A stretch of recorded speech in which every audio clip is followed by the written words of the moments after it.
All right, what is up everyone? In this guide, I'm going to show you guys how to add a border around a image in Canva. So we're going to open our project here, and here I have a nice cool little cow that I want a border around. So if you don't have an image already, you just go to uploads and you can upload your file that has your image, or you can drag and drop it in here. But here I have my cow and I want a border around it. So all I'm going to want to do is click on this border style button right here.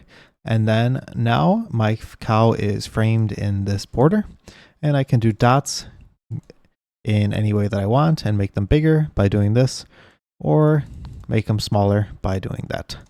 So that is how you add a border. If you want a more custom border, unfortunately, you're gonna have to use Photoshop. But yeah, these are the basic borders that we want. And yeah, if you want a custom border, you're going to need to export it into Photoshop, add the border there, and then import it back into your file. So yeah, I hope that helped you guys out, and have a good day.